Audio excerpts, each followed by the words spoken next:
สบายดีพี่น้องอันนี้คือข้าพเจ้าเก็บภาพบรรยากาศอันหลอกเล่าธรรมศาสตร์เด้อพี่น้องเด้ออันนี้บรรยากาศหลอกเล่าไผก็เคยเห็นแหละพี่น้องแต่ว่ามันอันงามแบบแปลกตานะพี่น้องก็เลยเก็บภาพให้พี่ให้น้องมาเบิ่งอันทิวทัศน์ธรรมศาสตร์อันหลอกเล่าอันเกิดจากธรรมศาสตร์พี่น้องอันนี้คือปลาเล่าเด้อพี่น้องเด้อปลาเล่า แต่ว่าเบิ่งแต่ว่าผู้ใดติดตามคลิปของผู้อ่อนมณีวงศ์นะถ่ายคลิปเกี่ยวกับหลอกเล่า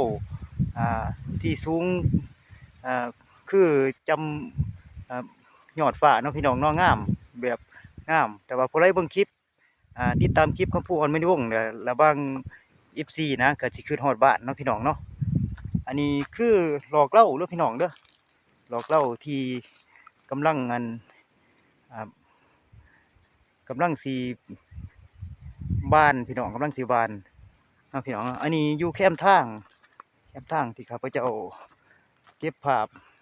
ให้พี่น้องคอยเห็นไปนำกันถ่ายมุมสูงเนาะพี่น้องเนาะ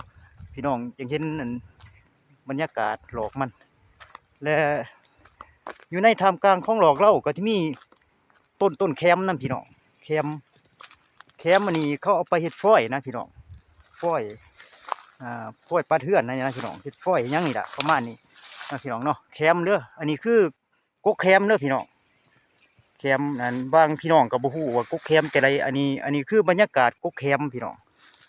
อันนี้เด้อพี่น้องเด้อให้พี่น้องเห็นบรรยากาศแคมไปนำกันอันนี้แคมที่ปัตตาส้นแถวบ้านห้วยกองเมืองปากซองแพงจำปาสักเฮานะพี่น้องแล้วเพิ่นก็เฮ็ดเป็นธุรกิจเอาไปขายเขาท้องตลาดขายให้แม่ค้ามื้อ2มื้อ3นี่พี่น้องแต่ว่าเป็นรายได้อ่าเป็นรายได้ประจำวันก็ว่าได้พี่น้องประชาชนเพิ่นก็มาถอดแคมบ่นะพี่น้องไปขายเนาะพี่น้องเนาะอันนี้คือปลาแคมพี่น้องปลาแคมแล้วก็ปลาเล่าสลับซับซ้อนกันเนาะพี่น้องเนาะบรรยากาศที่อุดมสมบูรณ์ทั้งลานธรรมชาติเนาะพี่น้องเนาะสวยงามไปแบบหนึ่งเนาะพี่น้องเนาะ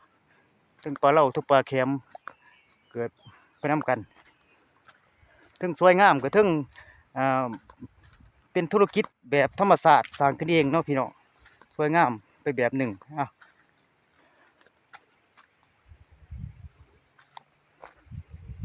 ขอขอบใจเด้อพี่น้องผู้ใดติดตามคลิปของผู้อ่อนมณีวงศ์ก็อย่าลืมกดไลค์กดแชร์ให้เด้อพี่น้อง